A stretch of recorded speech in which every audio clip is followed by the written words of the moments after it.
How dare you, Fiona? What was that stunt you just pulled? How could you splash red wine all over me like that? Do you have any idea how much this dress cost me? I bought it specially for this wedding. Ugh, please, save your whining for someone who cares. You're nothing but a nuisance to me. You always ruin everything with your presence. So, I decided to give you a little makeover. You don't belong here anyway. What do you mean I don't belong here? I'm here because you asked me to be here, remember? You sent me a text in the middle of the ceremony, telling me to get you some cigarettes. And I did. I drove all the way to the nearest convenience store and back.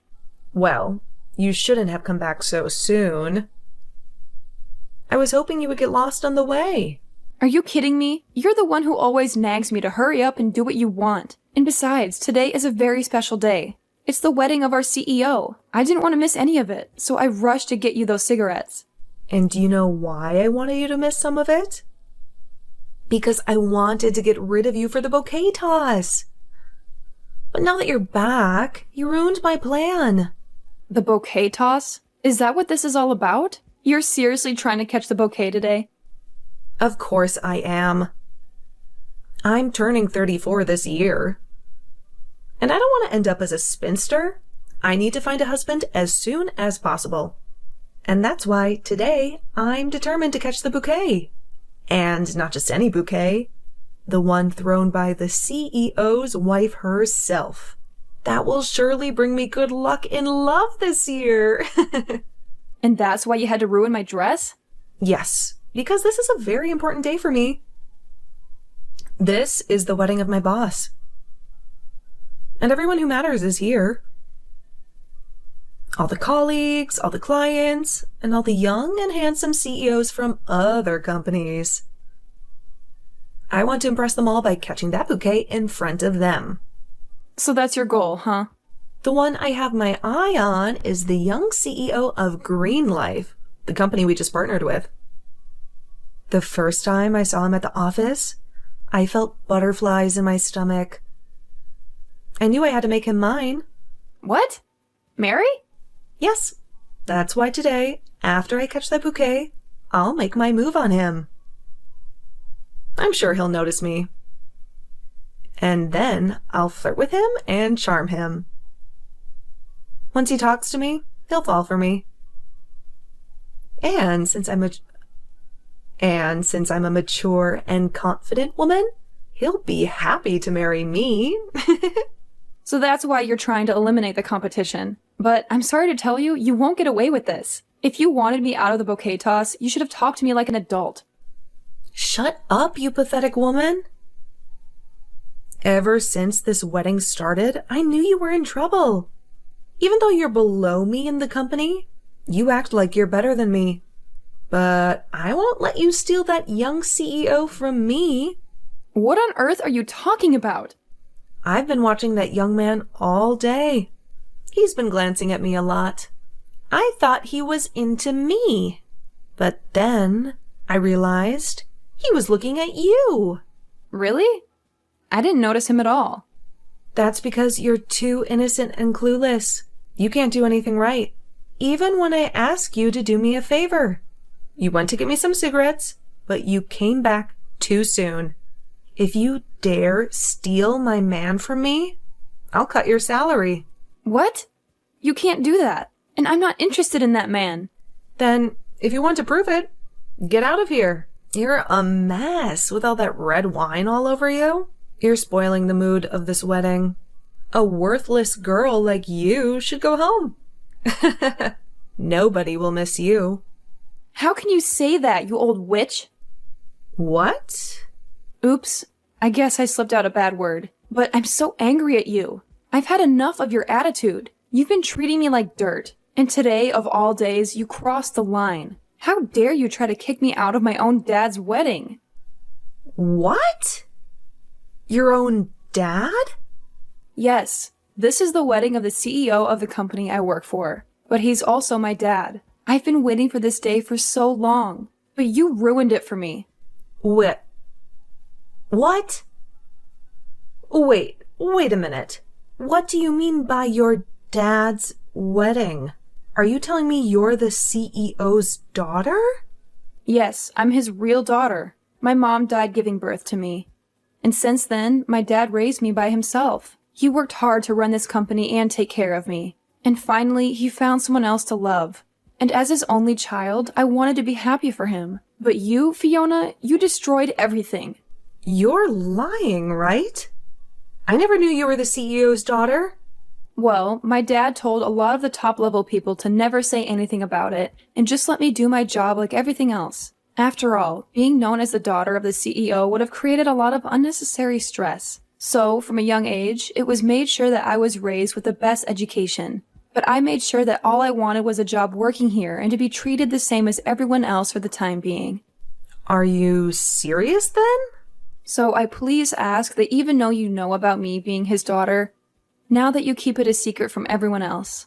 If you can do that for me, then I'll keep you spilling wine all over me a secret between us. Wait, really? Don't get the wrong idea about this, okay? This is all to make sure that my dad's wedding is not ruined today. If everyone had to learn that the daughter of the CEO had wine intentionally spilled all over her, it would make this one of the worst days of my dad's life. Well, All I have to do is get myself into a new dress. Now, I'm going to get myself a new dress to change into. And since that will take me some time, I won't be able to take part in the bouquet toss. So go on ahead and try with all your might to grab that bouquet.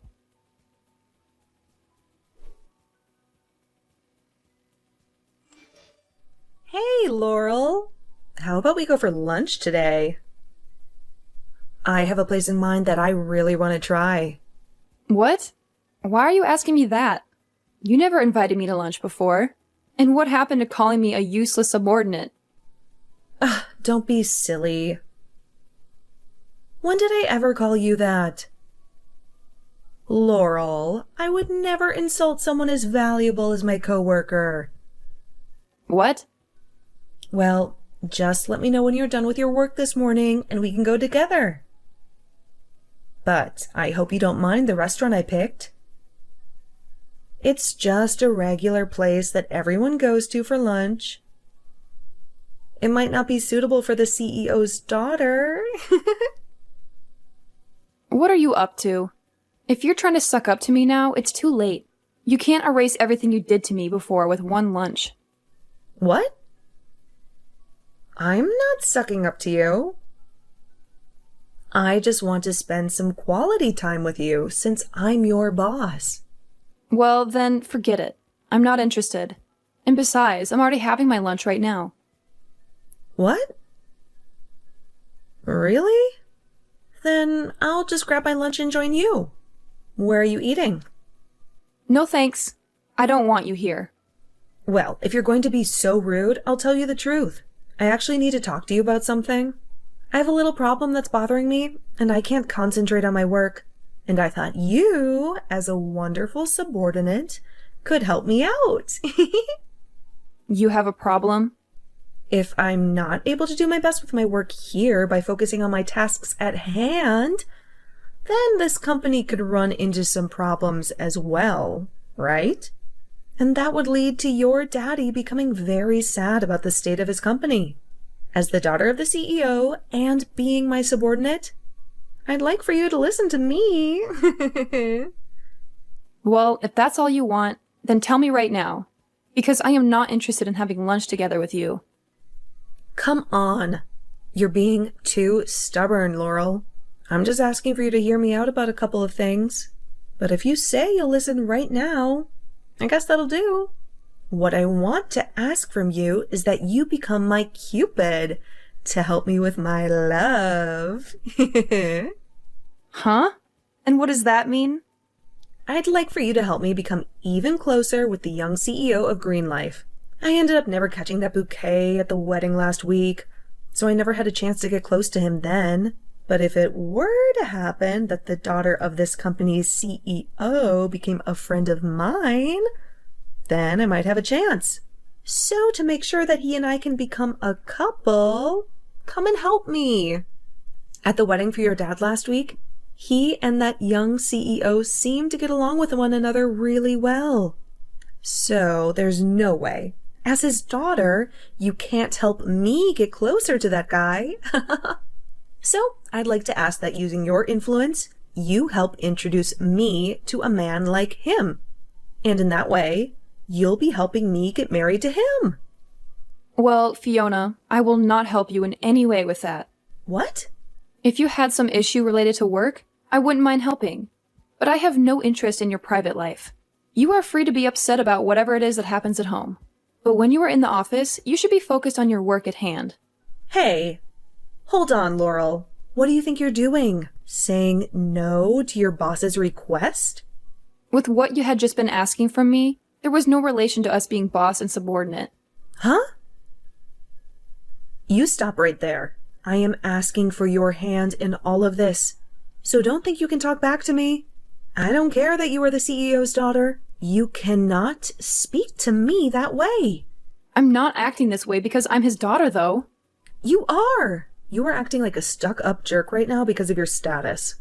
Listen, even if you are the daughter of the man who runs this company, you are still my subordinate, and I can ask what I want from you. And I'm sure you understand that you must always do what your boss asks of you. If you don't want me to go back to the days of me calling you useless, then you'd better listen to me. I want you to use your influence as the CEO's daughter to make sure that I meet the love of my life and marry him. Even if she were to show you to me, I'd never go out with someone like you. Huh? I wonder who is really abusing their status right now. You're the one using your position as boss to ask your subordinate to help you with a personal issue outside the company. As her older brother, I will not let you keep doing this to Laurel. Older brother? Huh? You're Laurel's older brother, then? In other words, you're the son of the CEO, then? But Laurel said she was an only child. I am also the CEO of Green Life, Luis. Thank you so much for attending my father's wedding last week. And I also want to thank you for looking after my sister as she began working within that company. What? So you're the young CEO from Green Life? And for whatever reason, I can see that you're really interested in me. But I'm sorry, I will never be going out with you in any way. Huh? I'm not really fond of people who call my sister a useless subordinate, as well as doing other unjust things as she's trying to get her work done. Wait a minute. Louis, I think you misunderstood. That was just me talking to her on a more personal level. To me, Laurel is a very important subordinate, so I had to keep her in line. Huh? So you spoke to her like that on a personal level then? Oh, so... You and I have never had the chance to talk to one another in person yet, have we? So please don't say you're not fond of me until you see who I really am.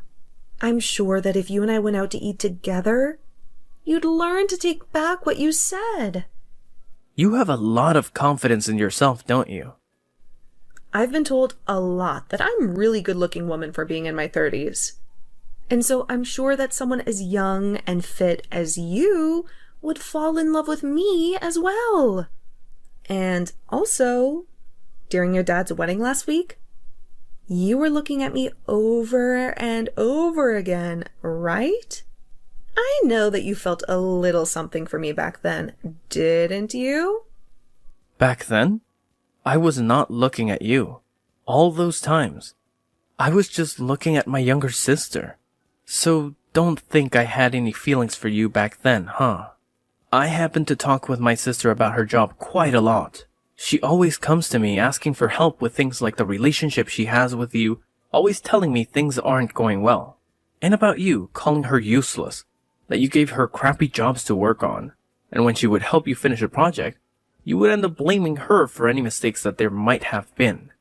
You really do check out as a type of woman with that toxic attitude. That'll never happen between us. I believe that Laurel is just a little confused about things here. I'm not the kind of boss to bully any of my subordinates like that, Louis. Well, if that happens to be the case, I'd like for you to stop thinking about dating me, and to never bother my sister with anything besides work ever again. And when it comes to the work you give her, make sure it's the work she's supposed to do and nothing else. Now, I'll be going. I just finished having a great lunch with Laurel, and I have to get back to business myself. Wait, what have you done?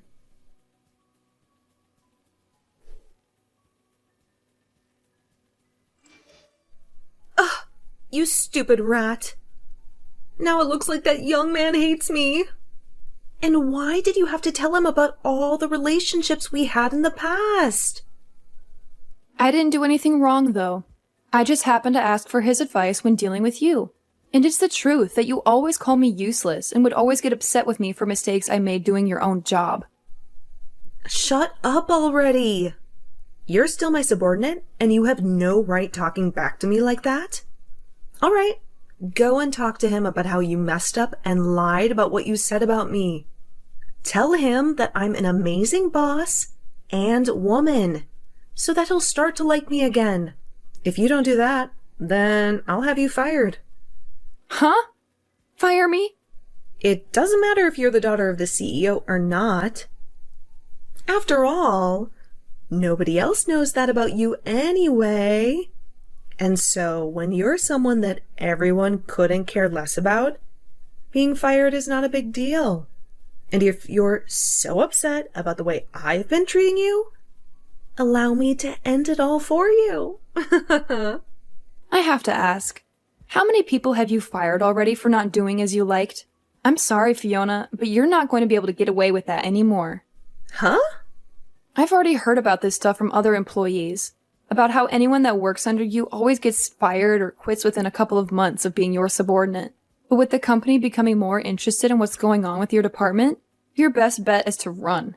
What are you even talking about? Don't act as though I have some sort of pleasure in firing those that work for me. But that could be just the case, right? You always try and force people to make mistakes and then criticize the hell out of them for it. And so when you've had enough picking on them, you end up firing them and moving on to the next victim, right? And if you try and dig your way out of this one, I've made sure to collect all the evidence I need. What evidence? When talking further with some of these other coworkers and employees, they made sure to tell me everything about what's been going on with you. But I am not going to forgive you for being compliant with my dad's company. Hence the reason I always put up with the way you called me names and forced me into tough positions. And after doing that for a while now, I was able to get all I needed to make sure that you never get away with it again. But what kind of evidence could you have? You've already made the choice to be fired by me, so nobody in the higher-ups position will listen to you. And I'm sure that evidence isn't anything anyway. Nobody has been fired or quit yet, so there's still lots of ears ready to listen. Oh, and did I tell you I spoke with those that you ended up firing before? They all gave me lots of juicy evidence when it comes to things you did to them. What did you say? I can't believe I was able to get all this evidence on you. Because I'm sure with the way things were going between you and me, you would really have ruined the image of this company. So I've now come to the conclusion that the only way to end all this within your department is to have you fired. Wait a minute. Laurel? What do you mean have me fired? I'm one of the big players within this company. I'm the one who puts in the effort for a lot of sales and everything that has to do with selling to customers. But you always end up handing off your work to your subordinates. So perhaps they were the ones really making things work for the company. And all I've gathered is evidence I'll bring to HR and have them think about you. And of course, I'll also be letting my dad know about this as well. I'll even make sure to ask him to have you let go of as soon as possible. You're lying, right? You know very well that all the things you've been doing within the company were not okay. So please hurry up and start preparing your things in that office for when the time comes. You have to leave. I'm sure that by next week, the decision will be made. You can't just do this to me. Why do I have to be the one to leave this company?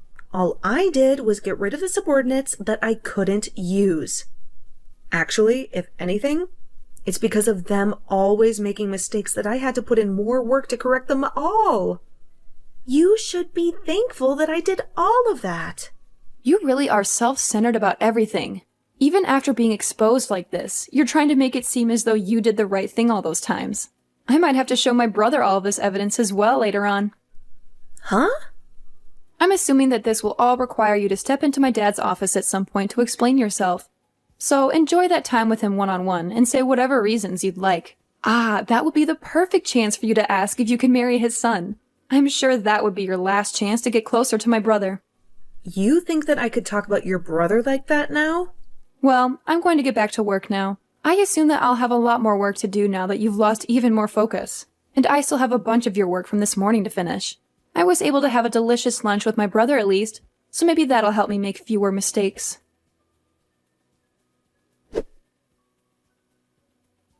No sooner had she spilled the wine on me than Fiona was summoned to my dad's office, where he gave her the ultimatum. Pack your things and get out of here. You're fired. She begged and pleaded, but he was adamant. He told her to come back the next week when the company would make its final decision. She hoped for a miracle, but it never came. The following week, she returned to the office, sobbing and sniffling. She had to face the wrath of the board of directors, who grilled her about her actions and performance. She tried to defend herself, but it was useless. They had already made up their minds. She was done. But then, in a desperate attempt to save her job, she did something unexpected. She praised me. She told them that I was the most amazing subordinate she'd ever had, that I was loyal, hardworking, and talented, that she was honored to be my boss, and that she wanted to keep working with me. She asked them to reconsider, for my sake. My dad told me later what happened. He said that he and the others were stunned by her sudden change of tone. They agreed with her that I was a great employee, but they didn't buy her sincerity. They thought she was just trying to manipulate them. They told her that they appreciated her compliments, but they still had to fire her. She had to leave the office for good and never come back. But that was not the end of her troubles. She soon found out that all the employees she had fired before had filed a lawsuit against her. They accused her of wrongful termination, harassment, and discrimination. They demanded compensation and justice. She had to face them in court, one by one, and pay for her sins. Now, Fiona is living a nightmare. She has to go from hearing to hearing, losing case after case, paying fine after fine. She has no job, no money, no friends. She has nothing left. She has only herself to blame.